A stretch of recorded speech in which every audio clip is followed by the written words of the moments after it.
jamais se déchaîne. Si le vent souffle fort, la barque est entraînée. N'aie pas peur de la mort.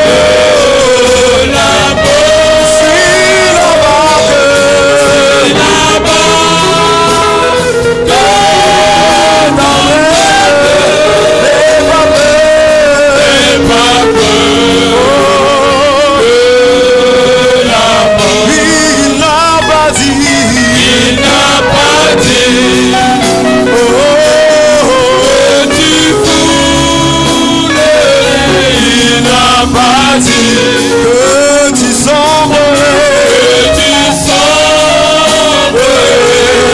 il a dit allons de l'autre bord. Allons de l'autre bord. L'amour de l'argent est le problème. Parfois on pense que c'est l'argent qui est le problème. L'argent n'est pas le problème, c'est l'amour de l'argent. La Bible dit en 1 Timothée 6, verset 10, il dit car l'amour de l'argent est une racine à tous les maux. Il n'a pas dit que l'argent est le problème. Les chrétiens pensent que l'argent est mauvais. L'argent n'est pas mauvais. Il dit l'amour, c'est le fait d'aimer l'argent plus que Dieu qui devient le problème. C'est pourquoi les gens se tracassent. Ils luttent pour avoir l'argent juste. Pourquoi? Pour la terre. Mais pas l'argent. L'argent n'a pas de caractère. L'argent est amoral. L'argent n'a pas de comportement. L'argent prend le comportement de celui qui le détient. Par exemple, quelqu'un est riche. Il prend son argent, un politicien. Il donne à quelqu'un, il dit va tuer l'autre là. Et il prend cet argent, il tue. Celui qui a reçu cet argent, peut-être de 2 millions, il va chez une femme ou bien dans un supermarché, il achète des choses. Il donne cet argent. L'autre ne sait pas que l'argent provient de l'argent du sang. Il prend, il le sait, ou il mange, il s'en va. Il y a quelqu'un qui est malade dans ta famille. On dit si tu n'envoies pas 500 000, la personne meurt. Tu prends cet argent de sang là, tu donnes, la personne est sauvée. Tu es mauvais? Le même argent a tué, le même argent a sauvé quelqu'un. Le problème, c'est celui qui détient. Donc, si ton caractère est bon, l'argent devient bon. Si ton caractère est mauvais, l'argent devient mauvais. Parfois, on vient, on dit, bon, ok, on va... Il y a des gens, à cause de la pauvreté de l'argent, on fait élection, on lui donne même 10 000 francs, il change. Il change. Résultat, il prend son doigt là. Il prend l'autre là. À cause de quoi? L'argent n'est pas le problème. Mais c'est les gens là qui sont... Jésus, la Bible dit l'or et l'argent appartiennent à l'Éternel. Donc l'argent n'est pas le problème. L'argent est neutre. L'argent est neutre. Et quand on est dans l'église, on dit non, il faut faire attention à l'argent. Non, c'est le fait que l'argent te possède. Si tu possèdes l'argent, ce n'est pas le problème. Il n'y a pas de problème. Mais si l'argent te possède, ça devient le problème. Ma prière, c'est que Dieu change ton caractère. Lorsqu'il va déposer l'argent dans ta main, que ton caractère change au nom de Jésus. Alléluia. Rapidement, servir Dieu. Le but de la bénédiction de Dieu. Servir Dieu avec satisfaction, sans distraction. Le but ou objectif de la bénédiction de Dieu, c'est Dieu te bénit pour que tu puisses servir Dieu avec satisfaction, sans distraction. La pauvreté est une distraction. La pauvreté détourne le regard de l'adoration. Tu n'as pas l'argent pour venir à l'église. Tu es distrait. Tu ne peux pas payer ton transfert pour venir et pour partir. Donc tu ne viens pas. La pauvreté t'a distrait. Tu t'es défocalisé. Donc, c'est vite. Dieu te bénit pour que tu puisses l'adorer sans être distrait. La pauvreté est une infimité.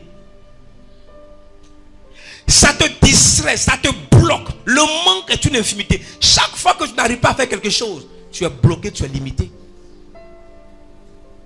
Donc Dieu te donne la bénédiction pour que tu puisses le servir.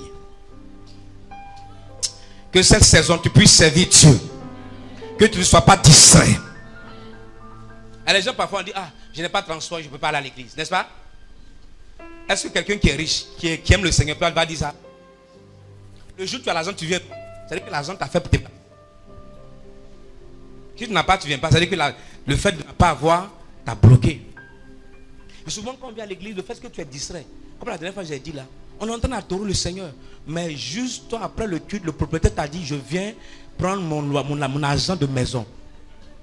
Et tu sais que tu es venu à l'église là, tu n'as même pas 10 000. Et peut-être le loyer fait 120 000. Alors qu'on est en train d'adorer là-bas, c'est en bleu. Seigneur, s'il vient, mais on est en train d'adorer le roi de roi. Tu es distrait. La pauvreté est mauvaise. Tu es distrait. C'est pourquoi l'église, écoute, même tu mens à cause de quoi? Les gens mentent à cause de la pauvreté. À l'enfer, il y aura plusieurs pauvres. Beaucoup de pauvres iront à l'enfer. C'est la vérité. Si quelqu'un t'a dit les pauvres, c'est les pauvres qui font le faux coup. Ceux qui vont voler, c'est à cause de quoi? Quelqu'un qui a son argent va les voler, va les braquer. Ceux qui vendent drogue, c'est à cause de la pauvreté. Ils vendent drogue. Ils vendent drogue, ils pensent qu'ils vont aller au ciel.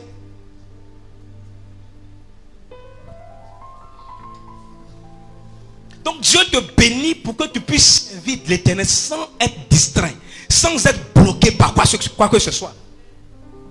Joël 2 verset 26 nous dit, il dit, vous mangerez et vous serez rassasiés. Et vous me célébrerez le nom de l'Éternel, votre Dieu. Si tu n'es pas rassasié, tu n'as pas mangé, ça fait 3 jours. Tu peux célébrer le nom de l'Éternel. La conséquence, c'est quoi? Il dit, vous mangerez et vous serez rassasiés. Quand tu es rassasié là, quand on loue Dieu, et il est bon. Tu as fait, tu as fait 3 jours. Tu peux dire il est bon. Quand le gars, quelqu'un dit il est bon, il dit regarde moi son fils, il est bon où ça? Il est bon où ça? Et il ne sait pas que nous on est dans les situations. Il est bon, il est bon. Il faut dire autre chose. Il dit, c'est quand tu as mangé, quand tu es rassasié, que tu fais quoi? Tu célèbres le nom de l'Éternel.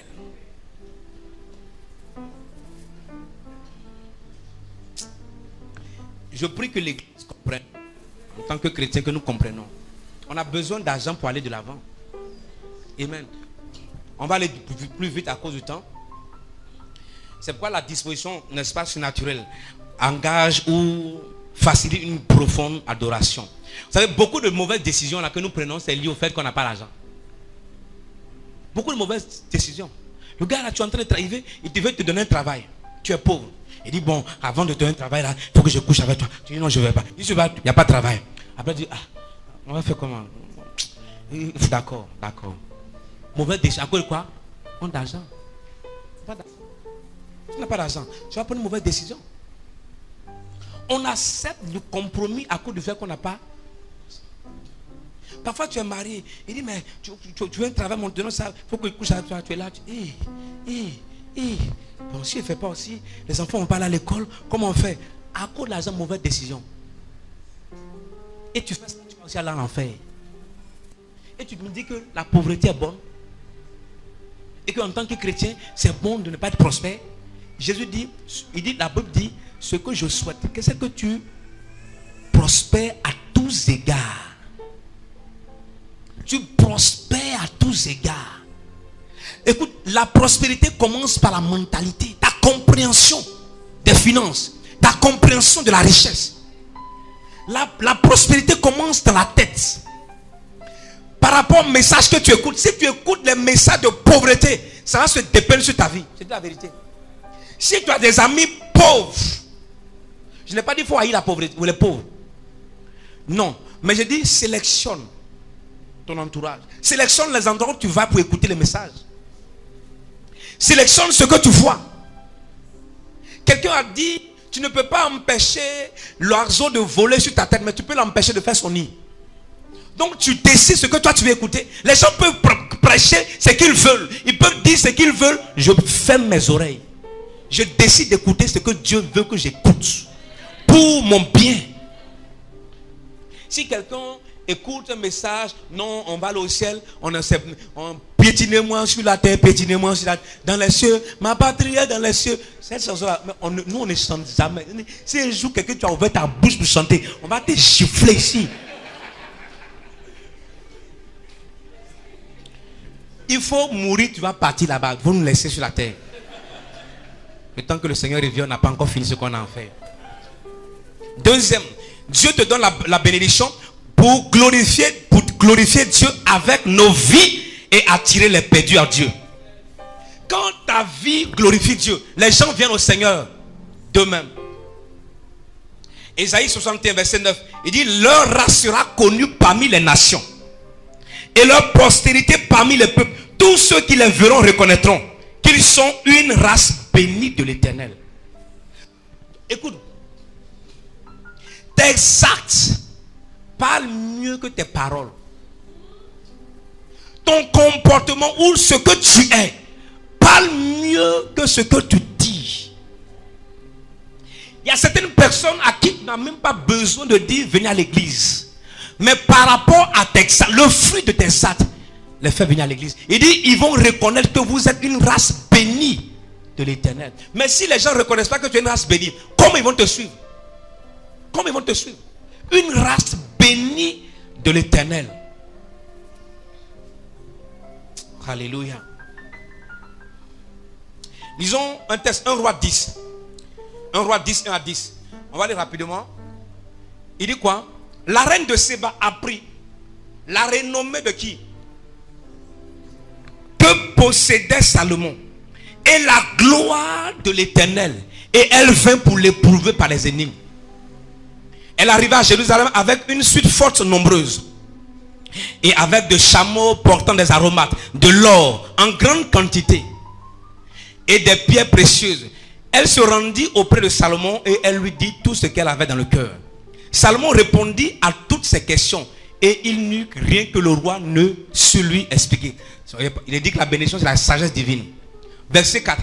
La reine de Séba vit toute la sagesse de Salomon et la maison qu'il avait bâtie. Et les maîtres, c'est-à-dire la nourriture à la table. Et la demeure de ses serviteurs ou ses serviteurs d'hommes. Et les fonctions et leurs vêtements de ceux qui le servaient. Et ses échansons. Et quoi? Et ses holocaustes qu'il offrait dans la maison de l'Éternel. C'est-à-dire quand elle a vu offrande de Salomon, il dit oh oh. Ça c'est offrande comme ça tu as moi à Dieu. Il dit elle a vu les offrandes que Salomon apportait à la maison de Dieu. Quand elle a vu ça, hors d'elle-même, elle dit non, ça c'est terrible. Ça là, je n'ai jamais vu ça. C'est terrible. Elle dit au roi, c'était donc vrai ce que j'ai appris dans mon pays au sujet de ta position et de ta sagesse. Je ne le croyais pas avant d'être venu et d'avoir vu de mes yeux. Et voici, on ne m'a pas dit la moitié de... Tu as plus de sagesse et de prospérité que la renommée ne me l'a fait connaître. Tu peux lire la suite. Quand elle arrive, quand elle voit les vêtements de ses serviteurs, ceux qui le servent à table, elle dit ça c'est quelqu'un qui... C'est un boy ça. Ça c'est un serviteur de maison. Il est sapé d'un écrit. Quand il est dans la maison, la reine dit, ah, mais moi, reine, même là. Comment des choses, regarde, vêtements, des choses qui servent juste dans la cour. Elle a vu les chansons, ceux qui servent le vin. Quand il vient avec le vin, quand il est sapé, la reine dit, waouh, les gens là, ils ont l'argent. Quand elle a fait le tour, où les serviteurs dorment, toi, où ton boy dort? Où il dort? Où ton boy dort? où ta servante dort. Mais elle, quand elle a vu où les gens la dorment, elle dit, hé. Peut-être qu'elle est restée une semaine. Et puis Salomon dit, ok, accompagne-moi au temple. Salomon a pris offrande. Quand il allait offrande déposer à l'autel, il dit, tiens, il y a offrande et il y a offrande. Il dit non, ce que j'ai entendu là, ce n'est pas comparé à ce que je vois.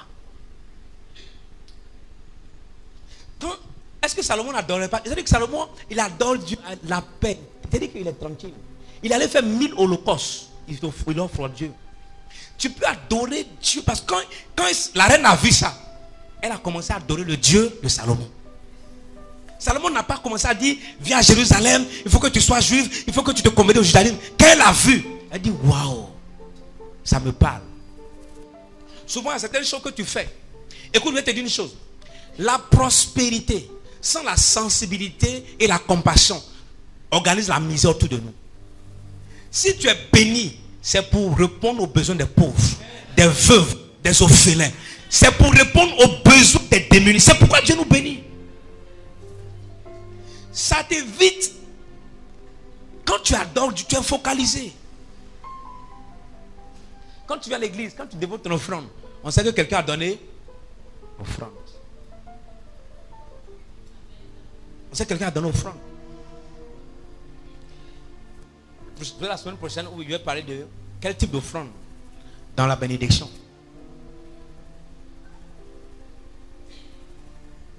Il y a des choses que tu feras pour des gens. Quand tu fais là, ils vont s'identifier à toi. Quand tu finis à dire, le gars là, c'est un cousin. Le gars là, c'est un cousin. Ils vont juste à cause de l'acte que tu as posé. Quand il a vu ça, il s'identifie à toi. Il dit, cousin, dimanche là, où on va? À cette chose-là, tu n'as pas besoin de dire à quelqu'un, suis-moi. Non, non. Ce que tu fais, c'est suffisant. Ça lui dit qu'il doit te suivre. Et il dit aux gens que le gars là, c'est notre gars que tu vois. Il s'identifie. Pourquoi? Parce que Dieu, ça te permet d'attirer les perdus. C'est pourquoi Dieu nous bénit. Il nous bénit pour que les gens païens là, ils viennent au Seigneur.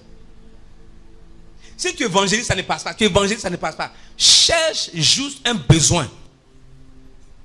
Cherche quelqu'un qui est dans le besoin. Réponds à son besoin. Chaque fois, à un moment donné, il va dire, mais où tu vas à l'église? Je te suis. C'est simple. Donc si Dieu te bénit et que les perdus ne viennent pas au Seigneur, tu as un problème. Si Dieu te bénit et que les gens ne te suivent pas, ça veut dire que ta bénédiction ne glorifie pas le ciel. Donc ça veut dire que Dieu n'est plus obligé de continuer de te bénir. C'est ce que ça veut dire. Le but pour lequel il te donne la bénédiction, c'est qu'en deuxième chose, c'est que tu puisses le glorifier, que les païens viennent à lui.